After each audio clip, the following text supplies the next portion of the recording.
Sejam muito bem-vindos a mais um episódio do Assim Faria Miguel. Cá estamos, meus amigos, para mais um episódio e desta vez iremos falar a partir do meu segundo quarto, desta Batcave onde eu costumo gravar os episódios de Assim Faria Miguel. O último episódio, como sabem, foi gravado em palco, ou seja, foi um episódio especial de celebração do 25 de Abril e foi espetacular. Gostei muito de interagir com pessoas que também acompanham este podcast, gostei muito de interagir com pessoas que me acompanham no Instagram. É sempre diferente, porque às vezes uma pessoa não tem noção da quantidade de pessoas que o seguem. Portanto, eu fui para São Martinho do Campo e pensava que ninguém me conhecia lá, mas de facto havia gente que me conhecia lá. Porque, parecendo que não, já são 37 mil seguidores no Instagram, são quase 40 mil. Às vezes uma pessoa não tem bem noção da dimensão que isso tem, porque são apenas números que aparecem numa plataforma, é tudo digital. Mas por trás desses números, por trás de cada perfil digital, existe efetivamente uma pessoa. Tirando os bots, não é? Há sempre bots e o Instagram de vez em quando vai removendo determinados utilizadores que são bots e a nossa conta de seguidores deixa um bocadito. Mas estamos a falar de milhares de pessoas, de dezenas de milhares de pessoas e então é natural que cada vez mais eu vá sendo conhecido em terras que achava que não ia ser, não é? Eu, por exemplo, achava que não ia ser conhecido em Braga e, no entanto, acontece-me frequentemente ser parado em Braga e é fixe, isso é giro, sinto, não tem nada a ver com a questão da fama, com a questão da... É claro que eu gosto de ser reconhecido, é claro que me vai sempre encher o ego, mas eu sinto mesmo que o meu trabalho é reconhecido, porque a malta diz sempre, não é apenas aquela coisa básica do olha, eu conheço-te e não sei o quê, eu vejo-te no Instagram, é sempre, gostei muito deste vídeo em particular, gostei muito daquilo que disseste, olha, aquela recomendação literária, isso enche-me o coração. Juro, enche-me o coração que a malta aprecie aquilo que eu faço, que a malta dê valor às coisas que eu vou dizendo e eu confesso-vos que muitas vezes eu dou por mim a querer parar de produzir para o Instagram porque é cansativo, porque chateia muitas vezes, porque às vezes uma pessoa sente que está a simplificar precisamente porque o algoritmo nos obriga a produzir conteúdo com apenas 3 minutos, se for mais de 3 minutos o algoritmo apaga-nos completamente. E são estes momentos em que eu estou com as pessoas, em que elas reconhecem o meu trabalho, que eu percebo, não, afinal o que eu estou a fazer até tem valor, até serve para alguma coisa. Mas eu tenho sentido cada vez mais esta sensação de que produzir para o Instagram não é a melhor coisa. E vocês dizem-me assim, Miguel, mas tu tinhas um canal no YouTube e lá podias aprofundar mais os teus pontos. É verdade, podia sim senhor. Mas há aqui um ponto, é que não dá, trabalhando e fazendo doutoramento. Trabalhando só, já só Deus sabe, apesar de eu não acreditar em Deus, o quão difícil é, mas não dá para estar a produzir vídeo-ensaios para o YouTube, trabalhando e fazendo doutoramento, e não é por uma questão da gravação.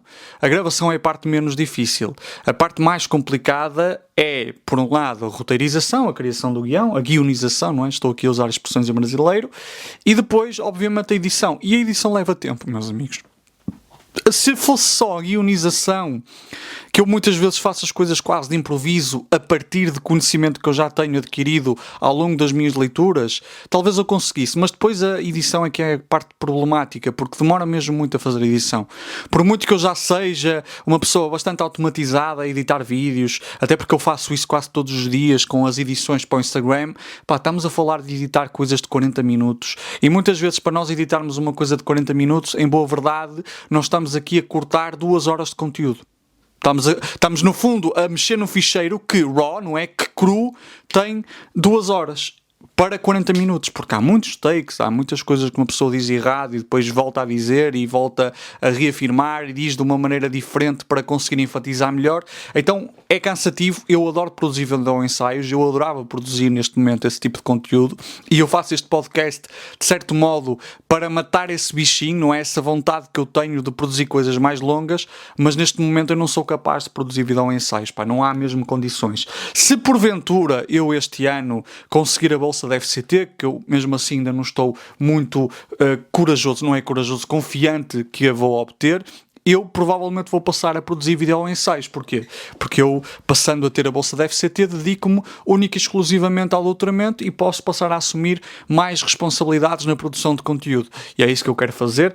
Era espetacular. Ficaria extremamente feliz porque era sensivelmente pelo menos 4 anos aqui dedicado apenas às coisas que eu gosto de fazer. Eu não vou dizer que eu não gosto de trabalhar em contabilidade, não vou dizer isso, gosto, mas epá, não gosto assim tanto de estar no mundo corporativo e principalmente em multinacional ao ponto de achar que não posso abdicar disso. Posso bastante bem. Conseguiria lidar bastante bem com a minha saída do mundo corporativo, pelo menos por 4 anos, não é, meus amigos?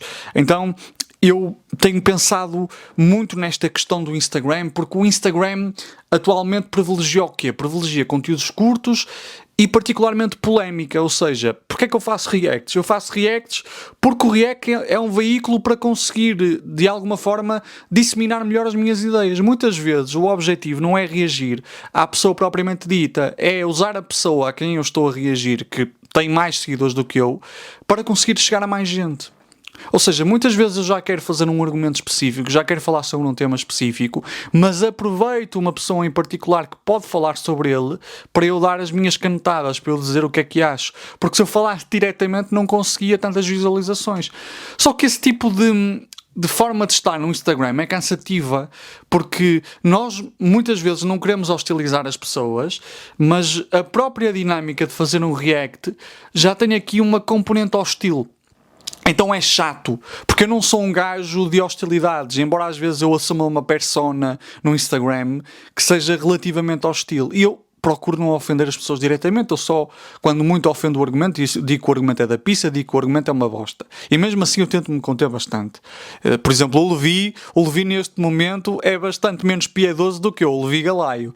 Então, se nós falarmos de outro Levi que existe, que é o Gonçalo Levi Cordeiro, da Iniciativa Liberal, o gajo chama hipócritas, chama palhaços, etc. a malta. E eu não faço isso, não gosto de o fazer. Eu acho que não é que eu não tenho a vontade de o fazer, não é que eu seja moralmente superior, não tem nada a ver com isso. É simplesmente uma questão de linha editorial. Porquê?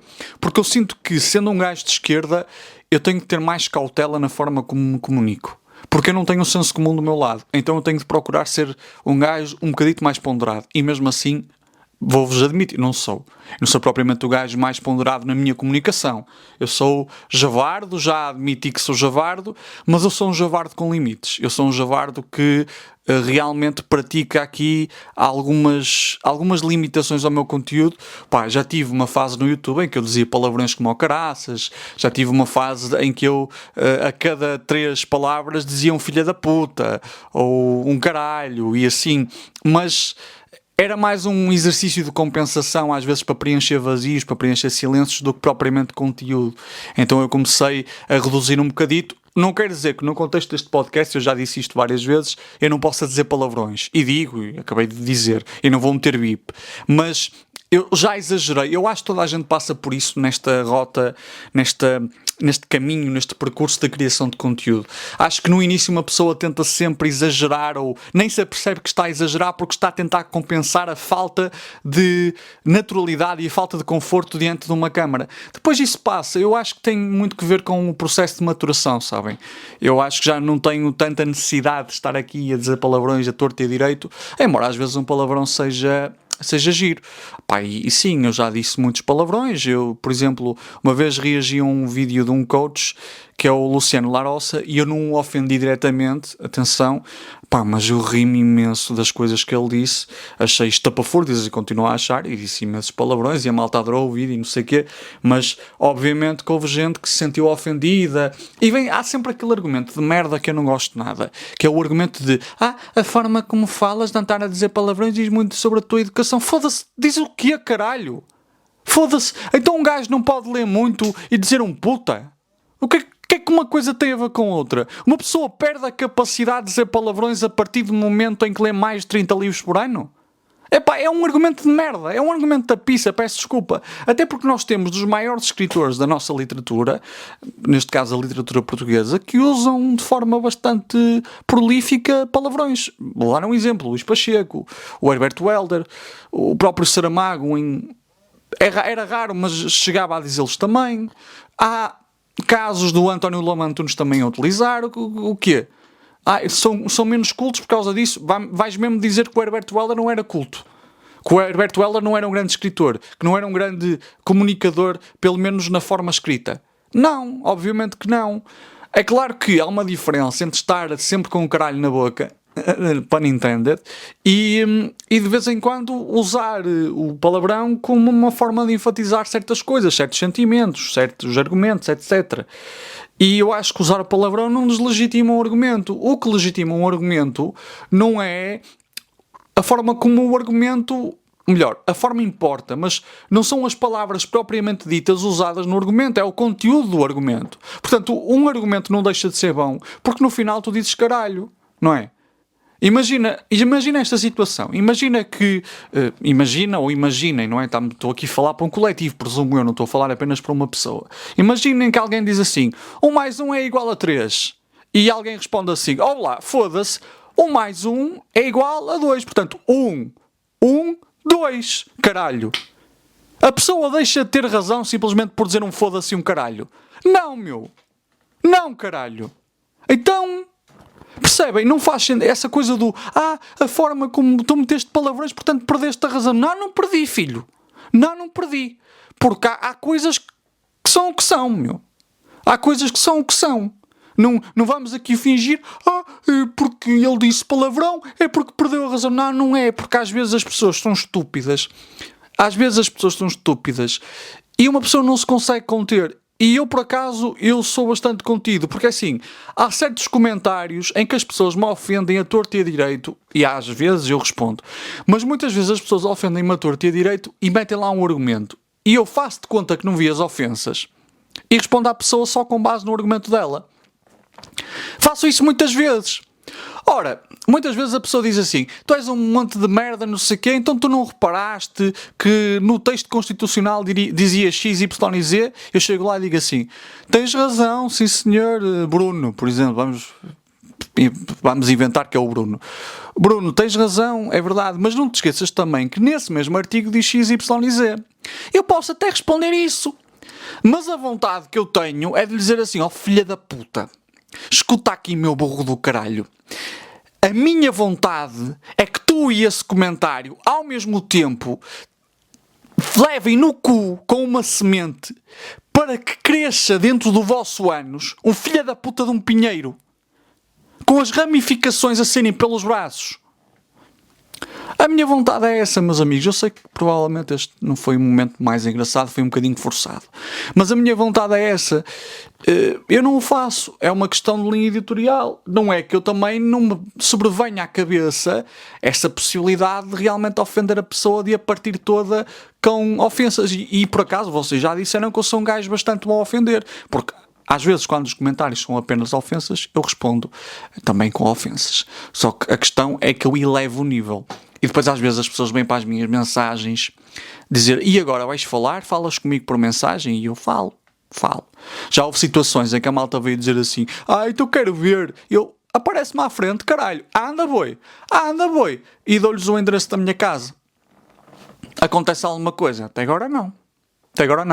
É um bocado burro da minha parte, havendo doxing e assim, disponibilizar tão gratuitamente o endereço da minha casa? É. Mas a questão é que é uma burrice que surge do meu lado tóxico, que é quando me ofendem, eu gosto de ser ofendido. Eu gosto de ser ofendido porque me dá a oportunidade para ofender com mais força. Eu acho que a ofensa em si é uma arte, porque o que é que a ofensa congrega? A ofensa congrega humor, congrega shitposting, congrega a associação de várias coisas, congrega poder argumentativo. Se vocês repararem bem, a ofensa bem feita é um exercício de criatividade. E, portanto, eu muitas vezes encaro as ofensas que me fazem como desafios à minha criatividade. E eu gosto. Eu muitas vezes, quando ofendo, também, como eu disse, às vezes eu fico mesmo lixado e quero mesmo foder a boca à pessoa, não é? Normal. Mas muitas vezes a pessoa ofende-me. Quando é só com ofensas, muitas vezes o que me acontece é que eu nem sequer fico chateado. Só fico tipo, epá, ainda bem que me ofendeste. Até lamide todo agora, pá. Deste-me aqui uma oportunidade para exercer a minha criatividade. E às vezes corre mal, às vezes não é espetacular. Mas por acaso vocês elogiam muito a minha capacidade de ofender? E essa é uma das razões pelas quais eu nunca vou comentar na televisão, porque eu sou um gajo um bocado difícil de polir. Está tudo bem com isso, eu já assumi que é o que vai acontecer. Se gostava de um dia comentar na televisão, não vou dizer que não vou dizer que não gostava. Eu não gostava, não é a minha cena. Não gostava, se calhar até gostava. É fixe, eu gosto de falar e gosto de falar em frente a uma câmara, gosto de falar em frente à minha Canon R50, portanto presumo que falar em frente a uma câmara maior seja ainda mais prazeroso. A única diferença é que não tenho a mesma liberdade, não é? Não vou dizer que sou altamente censurado, mas sei lá, não posso dizer puta em rede aberta, quer dizer, poder até posso, mas não apareço mais. Essa é a questão, a não ser que dê mesmo muitas audiências, e mesmo assim acho que não. Se eventualmente a televisão tiver um espaço de comentário político à meia-noite em que se possa dizer palavrões e que tenha tipo a bolinha vermelha, eu sou o gajo certo, vou já dizer, eu sou o gajo certo. Metam-me a mim e ao Levi Galaio e a gente faz uma festa do caraças. Ok? Mas é isso. E eu perdi-me, já nem sei o que é que estava a falar. Estava a falar sobre o Instagram. O Instagram cansa porque nós acabamos por atuar num registro de, por um lado, simplificação, e eu tento sempre ser o mais complexo que os 3 minutos me permitem, ou que 1 minuto e meio me permite, e não é só um registro de simplificação, mas é também um registro de estar constantemente a reagir aos outros para conseguir fazer o nosso argumento ser levado mais adiante, para conseguir avançar o nosso argumento. É cansativo, isso é uma dinâmica que eu não gosto, mas é uma dinâmica que funciona. Então há que discutir também o papel dos algoritmos no emburrecimento das pessoas. E não é só no emburrecimento propriamente dito, mas é também na redução da capacidade de atenção, na redução do espectro de atenção da pessoa.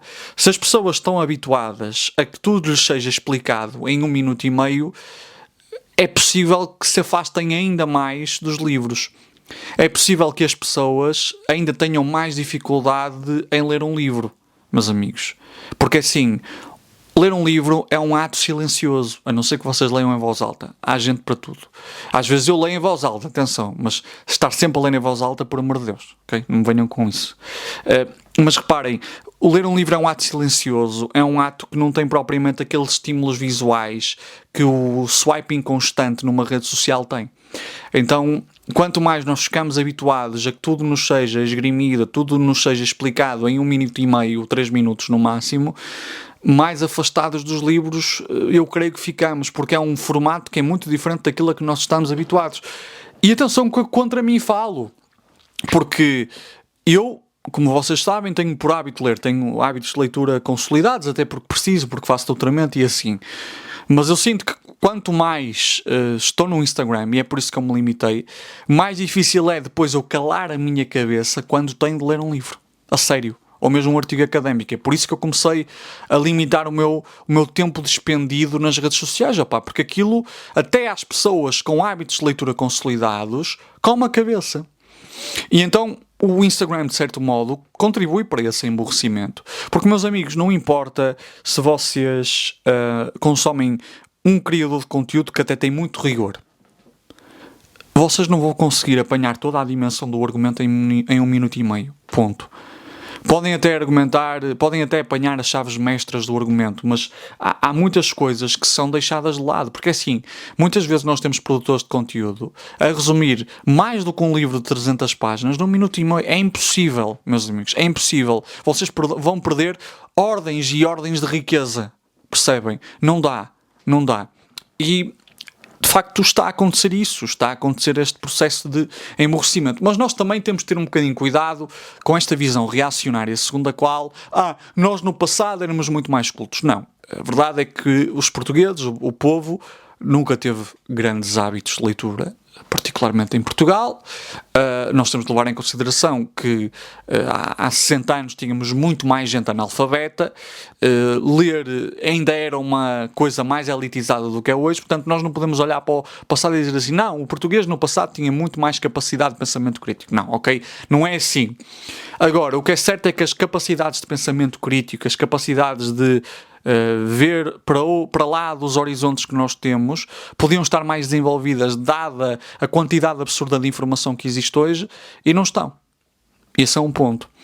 E isto é uma questão que tem de ser explorada. Eu já queria falar disto há algum tempo, isto está aqui um ranting delicioso, meus amigos, digo-vos desde já. Já queria falar sobre isto há algum tempo. Tem saído estudos fundamentalmente baseados em inquéritos e sondagens que comprovam que os portugueses não só leem pouco, como existe aqui uma demarcação de género. As mulheres leem mais do que os homens. Os homens têm muito mais probabilidade, neste momento, de não ler um livro sequer por ano do que as mulheres. Geralmente, as mulheres em Portugal leem mais do que os homens. Portanto, existe aqui uma demarcação de género. E essa demarcação de género pode ser influenciada por imensos fatores. Pode precisamente ter que ver com a forma como nós construímos a masculinidade, não é? Pode muito ter que ver com esta ideia de que para que é que um homem vai ler a não ser coisas que lhe sejam imediatamente úteis no cotidiano? Porque há muito esta ideia de que o homem tem de ser útil, de que o homem tem de fazer coisas que sejam úteis, o homem tem de arranjar, o homem tem de transportar, o homem tem de fazer coisas que realmente tenham um impacto direto no seu cotidiano ou no cotidiano dos outros. Tem muito que ver com esta ideia do homem provedor e assim. Ao passo que as mulheres já se podem, teoricamente, dar ao luxo de imaginar. Ler coisas que lhes permitem imaginar e que não têm um impacto ou uma utilidade direta no seu cotidiano. Então, sim, eu lembro-me de crescer e sentir que para os meus amigos, por exemplo, ler era uma coisa mais de gaja. Eram as gajas que estavam a ler Harry Potter. Eram as gajas que estavam a ler, sei lá, na altura em que era que estava muito em voga, Crepúsculo, a saga Twilight. Os gajos não estavam a ler. Os gajos, quando muito, o que liam era mangás. E eram os nerds. Porque se hoje em dia existe uma receptividade muito maior ao anime e assim, no meu tempo, quem lia mangá e via anime era nerd e levava porrada na escola, eu incluído, meus amigos. É o que é. É assim. Portanto, eu lembro-me de ver que quem lia mais, quem tinha mais hábitos de leitura, quem tinha mais hábitos de escrita, quem participava mais nos concursos de poesia, por exemplo, na minha escola ou em todas as escolas que eu estive, eram as mulheres. Portanto, quando eu vi que as mulheres liam mais que os homens naqueles estudos, eu não fiquei surpreendido. Mas agora nós precisamos de tomar um bocadinho de cuidado, porque não é como se as mulheres, ou a maioria das mulheres, também tivesse a ler das melhores coisas do mundo. Nós, em Portugal, temos um mercado editorial pequeno. É possível, com relativa facilidade, saber o que é que está a ser mais lido. E a verdade é que, e este é um autor que é predominante entre as mulheres, um dos autores mais lidos em Portugal é Raul Minhalma. Outro dos autores mais lidos, Pedro Chagas Freitas. Outro, poeta da cidade, que eu gosto de chamar punheta da cidade. Porque os poemas dele parecem punhetismos de putos de 14 anos. As mulheres, tudo indica que as mulheres leiam mais, mas a maioria das mulheres provavelmente não está a ler as coisas mais complexas. Atenção, e nada contra. Nada contra. O que é que isto quer dizer? O que quer dizer é que os hábitos de leitura de forma generalizada, agora tirando a demarcação de género, em Portugal, não são os melhores de todo. Porque mesmo o público que lê mais não está a ler as melhores coisas no geral. Obviamente que há exceções e há mulheres que leem coisas muito boas, assim como há homens que leem coisas muito boas. Mas há que ver que é muito mais provável que nós vejamos alguém num comboio a ler Raul Minhalma, ou Maria Francisca Gama, ou Pedro Chagas Freitas, ou Poeta da Cidade, do que, sei lá, Agatha Christie, por exemplo. É muito mais provável, ou Angela Davis, ou Jane Austen, ou Dostoiévski, etc. É muito mais provável nós vermos esse tipo de literatura a ser consumida. E é assim, é preciso ter cuidado quando se fala literatura comercial, porque nem toda a literatura comercial é a mesma. Há literatura comercial que é boa. Eu acho, por exemplo, o Matt Haig, eu acho que é competente, é um gajo que sabe desenvolver uma história, é um gajo que tem princípio, meio e fim, que tem alguma complexificação no léxico, ainda que não seja o mais complexo. O Matt Haig eu acho que é um gajo competente. Portanto, e o Matt Haig é um gajo que está à venda no continente naquela secção de literatura comercial. Ok? Agora, Matt Haig, sendo literatura comercial, não é a mesma coisa que Colin Hoover. Colin Hoover é uma merda. Raul Minhalma é uma merda ainda pior. Pedro Chagas Freitas é um bocadinho melhor, ou então Pedro Frazes Freitas é um bocadinho melhor que o Minha Alma, mas também é uma merda. E atenção, eu não estou a falar das pessoas em si, estou a falar do conteúdo dos livros. E já agora, recomendo muito um podcast que se chama Livros da Pizza. É de 2 comediantes que vocês devem conhecer pelo Jovem Conservador de Direita, o Bruno Henriques e o Sérgio Duarte. Recomendo muito Livros da Pizza. Esses autores são uma merda. Portanto, é possível termos um autor comercial que seja bom. A questão é que, dentro dos autores comerciais, estes gajos ainda são um joio. É horrível. É muito mau. É muito mau. E depois há aqui um hábito que se tem massificado, que é o de ter de explicar tudo ao autor, ao leitor. O leitor não pode ficar nada por explicar que o leitor vai perceber sozinho. Não, tem de ser tudo mastigadinho. É literatura neste tom Cerelac. É tudo mastigadinho. Epá, não pode... Por exemplo, sei lá, epá, ele despiu-a, beijou-a e sentiram os dois o seu corpo. Por exemplo, qualquer coisa assim. Isto basta para perceber que estes dois estavam a pinar. Porquê é que tu vais escrever a seguir fizeram sexo? Eu sei que fizeram sexo. Por exemplo, se ele se despir todo, eu não preciso que tu digas a seguir está a piroca à mostra. Não, mano, eu sei que está a piroca à mostra porque ele é um homem com uma pizza e despiu-se. Eu não preciso que tu digas... É esta coisinha do mastigar, de dizer tudo. Não é preciso dizer tudo. E eu acho que escritores que se pautam por deixar tudo explicadinho amputam a própria qualidade da obra. E Raul Minhalma, Colin Hoover e mais uma catrafada de autores são muito bons nisso. A Freda McFadden também é espetacular nesse aspecto. Aliás... os livros da Freda McFadden são, segundo o Sérgio Duarte e o Bruno Henriques, livros sobre fadas que fodem. FF. Não é Fernando Fernandes, é fadas que fodem. Dá para fazer literatura comercial e a literatura comercial ser boa. Até porque se nós formos a ser rigorosos, quer dizer, eu diria que o Orgulho e Preconceito da Jane Austen é suficientemente vendido para nós classificarmos como um clássico comercial. É bastante comercializado, é mainstream e, no entanto, não é uma merda. Não é que eu gosto muito de Orgulho e Preconceito. Sinceramente, não é a minha caneca de chá. Aplicando aqui um estrangeirismo. Pá, mas não é mau. Não é horrível. Há ali competência na escrita. Não é? Pá, a questão é que muitas vezes o que eu sinto é que quando se fala destes autores vai sempre alguém dizer assim: mas vocês são snobs, vocês só gostam de coisas alternas, vocês só gostam de coisas que mais ninguém lê, para dar uma de eu não leio coisas comerciais. Não, eu leio coisas comerciais. A questão é, há coisas comerciais que são boas e há coisas comerciais que são uma merda. A mesma coisa nas séries, meus amigos. Há séries que são uma merda e não é por serem comerciais. Breaking Bad é comercial e não é uma merda. Não é?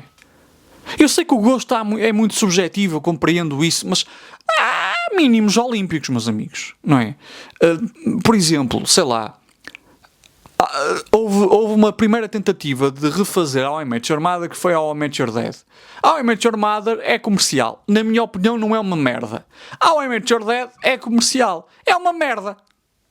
Eu sei que há muita gente que vai dizer que How I Met Your Mother é uma merda. Eu sei que há muita gente que vai dizer que Friends é uma merda. Pronto, eu percebo o que vocês estão a dizer. Eu gosto, ok? Eu sei que já não estamos no tempo das séries com trilha, com laughing tracks. Tudo bem, eu compreendo isso, mas eu gosto de Friends, eu gosto de How I Met Your Mother. São as minhas séries de conforto, assim como The Office, que já não têm laughing tracks. Eu percebo, tudo bem. Opa, mas ainda assim há uma diferença entre How I Met Your Mother e, por exemplo, How I Met Your Dad. Ou mesmo aquela série de spin-off que tentaram fazer no final do Friends, não sei se vocês sabem, ficam a saber, podem sempre ir ver, que não foi acabada, atenção, que foi a série do Joey. É uma merda a série do Joey. Ponto. A começar porque não tem o Chandler. Quer dizer, não tem o Chandler, já o potencial da série fica muito amputado. Porque Friends não seria a mesma coisa sem o Chandler. Eu acho que era possível termos um Friends sem Ross, mas não dá para ter um Friends sem Chandler, meus amigos. E então, estávamos a falar sobre literatura. Só quero mesmo reiterar, eu sei que já disse isto várias vezes. Vocês podem ler merdas comerciais. Vocês podem ler tudo. Quem sou eu? Hein? Eu não sou nada, não valho um caralho. Vocês Mas dentro do comercial, vamos aqui. Bom, não há problema nenhum em ler coisas comerciais. Eu também leio muita coisa comercial. Mas foda-se. Há uma diferença, caralho. Há uma diferença entre Raul Minhalma e, sei lá, Matt Haig. Percebem? Mesmo dentro do género em que o José Rodrigues dos Santos escreve, há muita gente comercial que é boa. Não é o caso do José Rodrigues dos Santos. Também o José Rodrigues dos Santos nem é dos piores, sinceramente. Eu acho que há gente bem pior que o José Rodrigues dos Santos. Há gostos para tudo. Por exemplo, eu diria que Walter Ugumem é um autor relativamente comercial. Não é uma merda. É um autor bastante vendido. Walter Ugumem não diria que é uma merda. Não vou dizer que é dos meus autores preferidos. Não é. Também li pouco dele, admito. Mas não é uma merda, meus amigos. Tem ali alguma qualidade. Percebem? Dá para ler muita... E a questão é que estes livros têm um problema para mim, que é precisamente o que eu já disse, de explicarem tudo. E depois, são sempre a mesma coisa. As narrativas do Raul Minhalma têm sempre a mesma estrutura. E eu sinto que... Eu faço uma pergunta até. Em termos de complexificação do nosso léxico, da expansão dos nossos horizontes e assim, é melhor ler Raul Minhalma ou não ler? Eu estendo-vos esta pergunta. É melhor ler Raul Minhalma ou não ler? Eu acho que é melhor não ler. Sinceramente, eu acho que é melhor não ler. Eu diria que é melhor não ler. Eu acho que é melhor não ler. Eu acho que é melhor vocês verem Breaking Bad, por exemplo, verem uma série boa, do que lerem um livro do Raul Minhalma. Mas de longe, nem sequer se compara. Estão a anos de luz de diferença. Percebem, meus amigos? São aqui coisas completamente diferentes, nem se deviam comparar. Vou-vos dar outro exemplo de uma literatura comercial, neste caso no âmbito da fantasia, que é boa. É muito óbvio. Senhor dos Anéis. Senhor dos Anéis é espetacular. Muito comercial. Vende para caralho. Espetacular. Percebem? Só para reiterar o meu ponto. Eu acho que muitas vezes as pessoas, quando falam literatura, atribuem uma capacidade mística que a literatura não tem. A literatura pode expandir horizontes, a literatura pode contribuir para enriquecer o nosso léxico. Sim, senhor, tudo bem, concordo. Mas não é todos os livros. Não é só por leres um livro que imediatamente ficas mais rico. Porque há livros de merda. Há livros de merda. Atenção, que já me deram um conselho que é sempre que eu que escrevo umas coisas e tal, disseram-me assim, sempre que leres um livro bom e sentires que a tua escrita não vale um caralho em comparação, vai ler um livro mau, que é para te sentires melhor contigo próprio. E eu já estive para comprar um livro do Raul Minhalma só por causa disso. Mas é mau, é muito mau. O que eu li de Raul Minhalma até agora é horrível. E se vocês quiserem ouvir episódios de análise de livros dele, novamente recomendo o podcast Livros da Pizza. Isto provavelmente vai-me levar, por falar em simplificações, à questão do pacote laboral. Então, o Sr. Ventura apanhou-nos a todos de surpresa. Tirando aqui umas pequenas exceções, toda a gente achava, com as declarações que ele fez na quinta-feira, que na sexta-feira ele iria aprovar o pacote laboral. Guess what? No dia a seguir, ele vota contra o pacote laboral. E há aqui várias razões para isso. E é preciso fazer uma análise. Obviamente que o Chega está a tentar vangloriar-se pelo chumbo do pacote laboral, está a tentar apresentar-se como o responsável pelo chumbo do pacote laboral, e se nós formos aqui rigorosos, num ponto de vista, pelo menos, da composição do Parlamento, sendo o Chega a segunda força política, é inevitável que ele desempenhe aqui um papel importante no chumbo de coisas, mas nós não podemos falar do Chega como um partido que está dissociado do mundo à sua volta. Nós não podemos falar do Chega como um partido que não depende do seu eleitorado, que não tenta atender até mais do que os outros partidos ao seu eleitorado, e como um partido que de facto não teve medo quando houve a primeira greve geral no dia 11 de dezembro. O que está a acontecer agora é que estão a tentar atribuir toda a responsabilidade ao Chega, dizendo que o Chega foi o principal responsável pelo pacote laboral cair.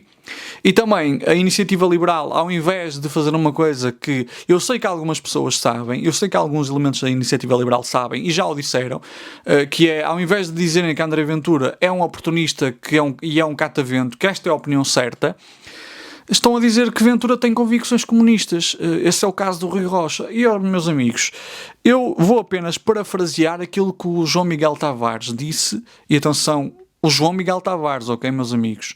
Um dos fundadores do Mais Liberdade, uma figura que está bastante nos antípodas daquilo que eu penso politicamente. Mas eu vou parafrasear o que ele disse no último Governo Sombra, ou, para ser técnico, que eles não podem usar o nome Governo Sombra, no programa cujo nome estamos legalmente impedidos de dizer.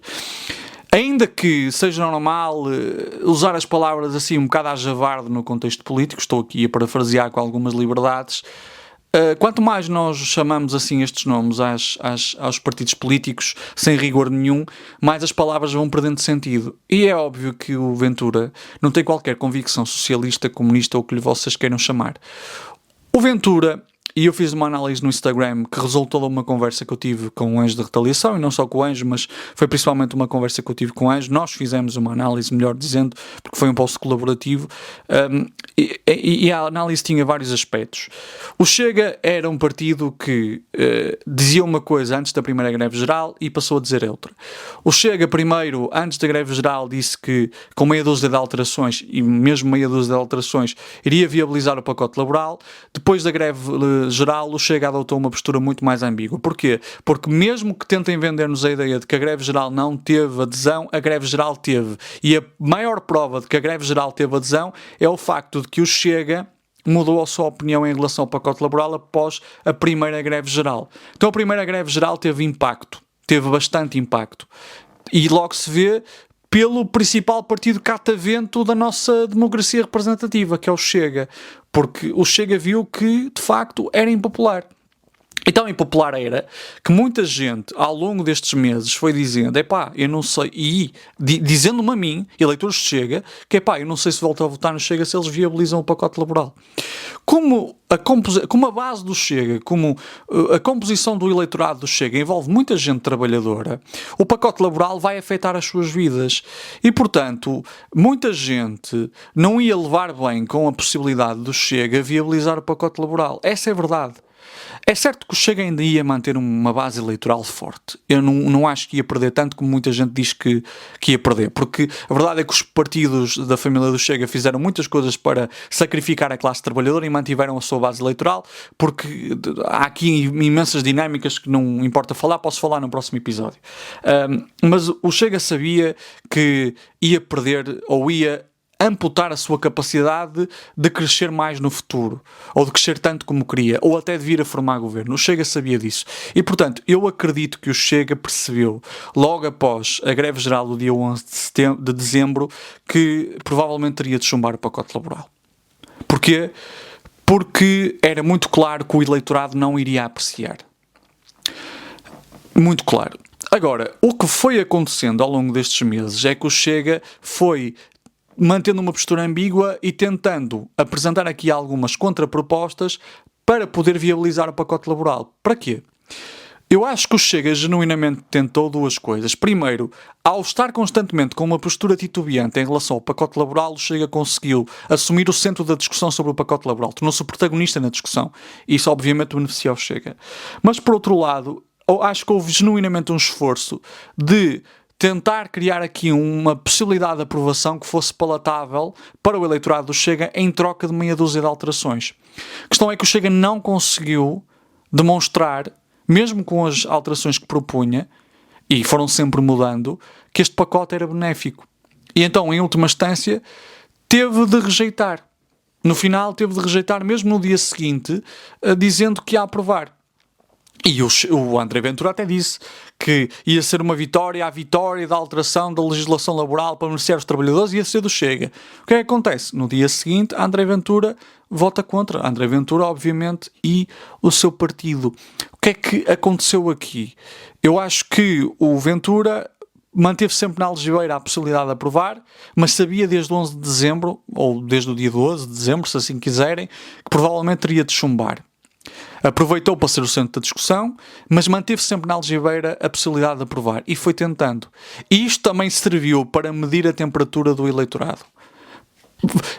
E reparem, e este é um ponto muito importante, não acabou aqui.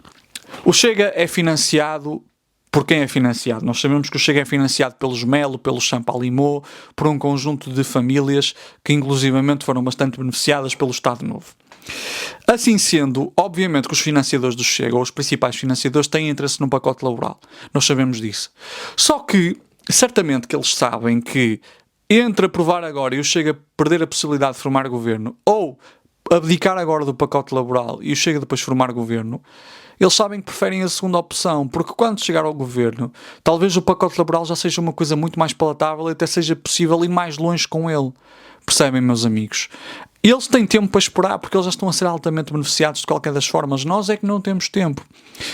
E isto, como eu estava a dizer, é muito importante. A discussão em torno do pacote laboral não acabou. O pacote laboral vai continuar a ser discutido, mesmo que em outros termos, mesmo que sob a sigla de outro projeto. Ok? Porque o objetivo é continuar a tentar inserir isto na narrativa dominante para tornar cada vez mais apetecível o eleitorado do pacote laboral. E nós vamos ter de continuar a fazer esta disputa. Agora, quem vier dizer que a esquerda, ou melhor, a mobilização popular não afetou o Chega, está a ser desonesto, porque afetou. Se não fosse a mobilização popular a colocar este tema do pacote laboral no centro da agenda mediática, vocês podem ter a certeza que passava entre os pingos da chuva e muito provavelmente o André Ventura dizia aos seus correligionários para aprovar. Essa é a verdade, meus amigos. Essa é a mais pura das verdades. Se fosse possível passar entre os pingos da chuva, esta proposta tinha sido aprovada. Não foi porque houve constante mobilização, porque houve constante inserção do tema no discurso público. E não há como negar isso, meus amigos. Não há mesmo como negar isso. Então, esse para mim é um ponto importante. Até porque existe um paralelo no Brasil. No Brasil houve recentemente a votação em relação ao fim da escala 6x1. Houve muitos deputados que ao longo do tempo, num decurso de 2 anos, 1 ano e meio mais ou menos, como o Nicolas Ferreira, que andaram a fazer campanha contra o fim da escala 6x1, a dizer que ia arruinar a economia e o caraças.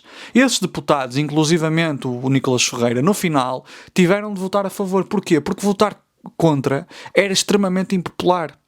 E vocês agora vão dizer que é o Nicolas Ferreira que nos deu o fim da escala 6x1. Não, ele era contra. Só que ele no final viu-se obrigado. Porquê? Porque houve constante mobilização. Porque o tema foi colocado de tal maneira na agenda de debate que teria custos eleitorais enormes para quem votasse contra. Percebem, meus amigos? Então há aqui uma coisa que nós temos de compreender. Em democracia liberal, aquilo que os marxistas chamam de democracia burguesa, a nossa capacidade de operação e de definição das políticas é limitada enquanto povo. Chama-se a democracia das classes dominantes. Dito isto, nós ainda conseguimos alterar dentro daquelas possibilidades que temos. Não é que esta vitória em relação ao pacote laboral seja a Comuna de Paris, não é que seja a revolução. Não é que seja a revolução social, não é que seja a supressão do capitalismo, mas é algo que impacta na vida das pessoas, é algo que ao ser chumbado impede que pessoas tenham as suas condições de vida agravadas. E portanto é uma vitória. Agora, nós celebrarmos esta vitória não significa que agora vamos ficar parados. Não. Mas a vitória em relação às escala 6x1 no Brasil e a vitória em relação ao pacote laboral em Portugal demonstram que ainda é possível moldar o poder político. Ainda é possível assustar o poder político. E foi isso que nós fizemos. E assustamos até o partido mais reacionário que nós temos, o Chega, meus amigos. Portanto, é isto. Este foi o episódio. Desta vez não houve perguntas do público, porque eu não coloquei as perguntas em aberto no Instagram, está bem? Mas no próximo já vai haver. Obrigado por terem visto até ao fim, ou ouvido, porque isto está no Spotify, podem apenas ouvir. E é isso. Até o próximo episódio.